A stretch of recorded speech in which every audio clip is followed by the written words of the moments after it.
नमस्कार, आप देख रहे हैं संस्कृति टीवी। संधि काल क्या होता है? क्या आप इसके बारे में जानते हैं? अगर नहीं तो आइए हम बताते हैं आपको इस वीडियो में। दरअसल किसी समय का परिवर्तन काल संधि काल होता है।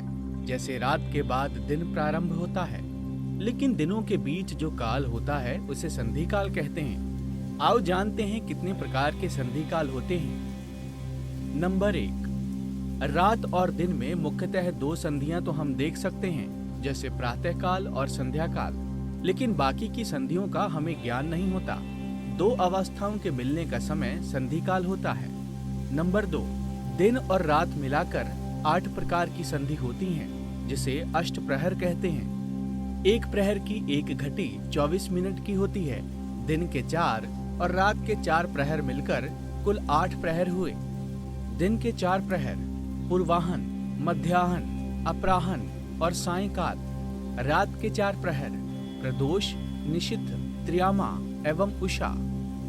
नंबर 3, तो दिन के बीच के समय को संधि काल कहते हैं। नंबर 4, दो तिथियों के बीच के समय को संधि काल कहते हैं। इसके अलावा दो पक्ष के बीच के काल को भी संधि काल कहते हैं, जैसे अमावस्या और पूर्णिमा। नंबर 5, 2 माह के बीच के काल को भी संधि काल कहते हैं। नंबर 6, 2 त्रतों के बीच के काल को भी संधि काल कहते हैं। नंबर 7, 2 अन्यों अर्थात उत्तरायण और दक्षिणायन के काल को भी संधि काल कहते हैं। नंबर 8, 2 संवत्सर के बीच के काल को भी संधि काल कहते हैं। नंबर 9, 2 युग के बीच के काल को भी संधि काल कहते हैं। नंबर 10, जन्म और मृत्यु और जन्म के बीच के काल को भी संधि काल कहते हैं। नंबर 11, 2 श्वासों के बीच जो अंतराल है उसे भी संधि काल कहते हैं। इसी तरह और भी कई तरह की संधियां होती हैं। संधि काल में ही संध्या बंधन या संध्योपासन का महत्व होता है, और जो भी व्यक्ति संधि काल के महत्व को जानकर उसके नियम मानता है, वह हर तरह के संकट से बचकर सदा सुखी और समृद्ध रहता है। संधि काल में अनिष्ट शक्तियां प्रबल होने के कारण इस काल में निम्नलिखित बातें निषिद्ध बताई गई हैं। नंबर 1, सोना। नंबर 2, सहवास करना। नंबर 3, खाना पीना। नंबर 4, यात्रा करना। नंबर 5, असत्य बोलना। नंबर 6, क्रोध करना। नंबर 7, शाप देना। नंबर 8, झगड़े करना।